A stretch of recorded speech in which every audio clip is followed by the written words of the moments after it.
Quality is important in a system of record, and there's a few ways to evaluate the quality of the data and fix them. So I'll show a few of them. The parcel fabric comes with a geodatabase topology. A geodatabase topology allows you to define many rules. So here's a list of the rules you can define, and we ship the parcel fabric with a few rules.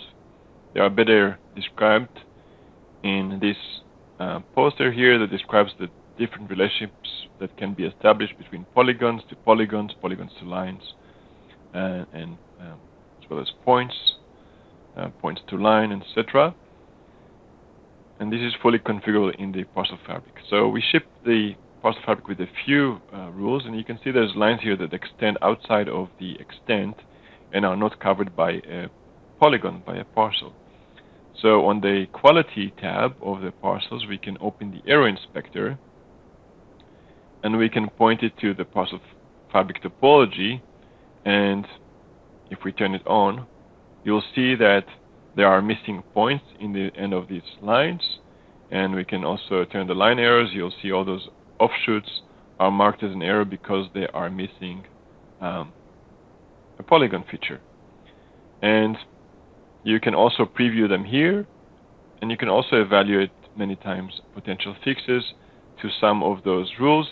You can also filter those rules, so you can see a subset if you want to, and address that as well. And you can see you get a nice tip here that shows you what the nature of the error is if it's not well understood. So geodatabase topology is one mechanism that is being used. Another one is attribute rules. So if I use the same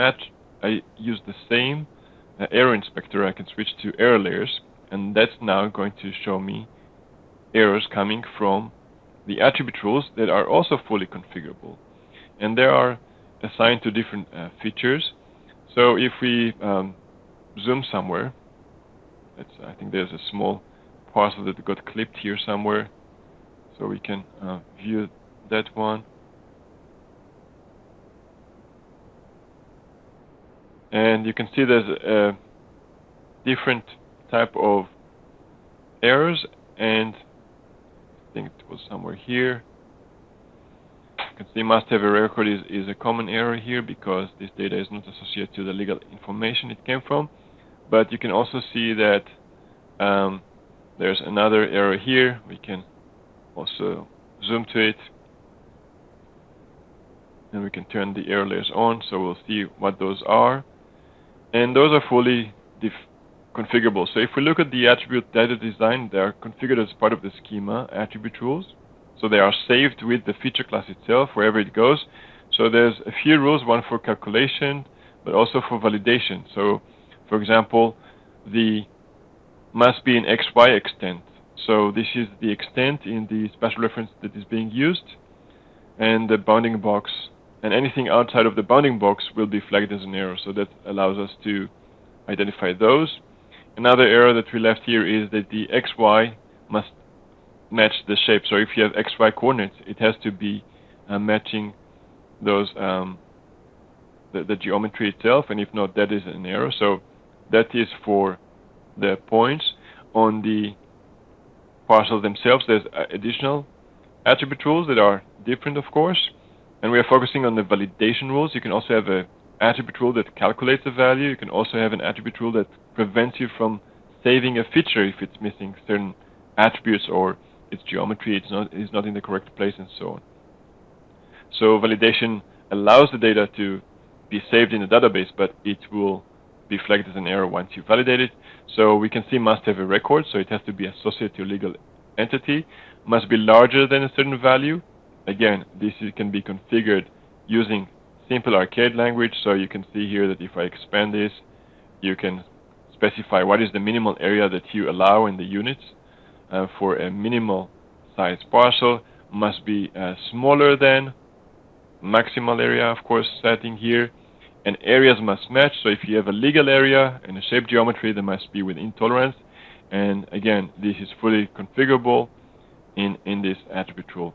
And you can define attribute rules validation for lines, and additional ones. We even ship many of those rules. So if we wanted to maybe consider additional ones, I would just press this, and you can see that there's additional rules that we can evaluate here. I'm going to not save my changes and discard this.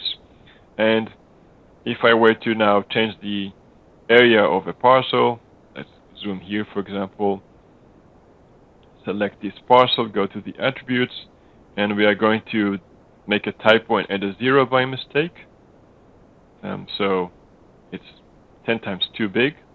And now we can basically evaluate these errors. So let me again open the error inspector, and we're going to switch to the error layers and evaluate rules. You can see it has been flagged, and the rule says shape area must match stated area. So immediately that was flagged. We can fix it and save it, commit it, and again evaluate, and the error is gone. So that's on a bit on attribute rules and how you can configure them. Another thing we can do is many common errors is having slivers. So let me create a tiny sliver here.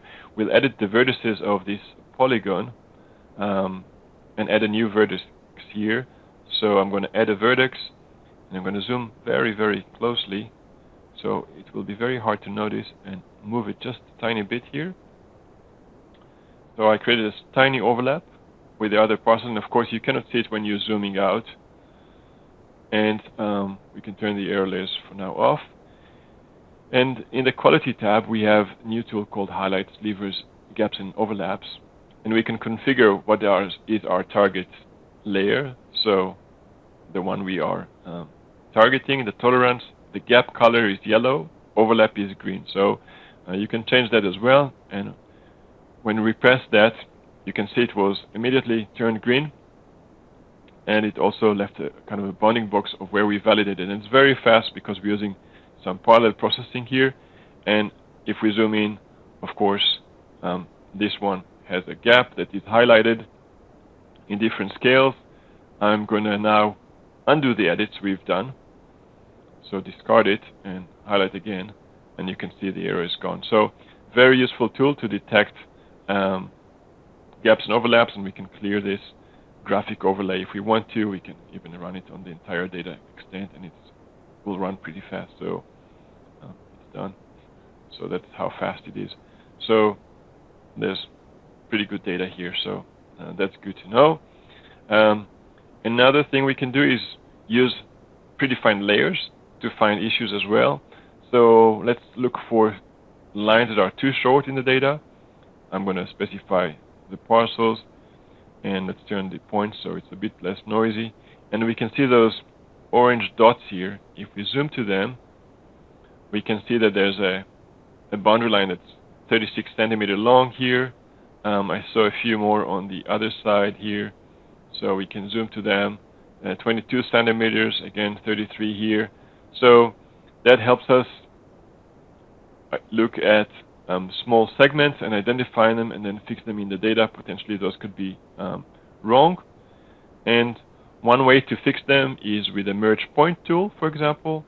So I can select those 2 points and choose which one I want to preserve. So I want to preserve this one, of course. Press merge, the error is gone, and the boundary has been fixed. So that's a quick example of how to detect and how to fix boundaries. We also have tools here to fix densified curves if they exist, and merge collinear boundaries. That's also a pre-step to do if you have multiple tiny curves, that multiple lines that you need to merge into one line feature and then feed it into this tool to create a true curve. So this is a quick overview of some of the quality tools we have here, and in a separate demo I'll talk about the least square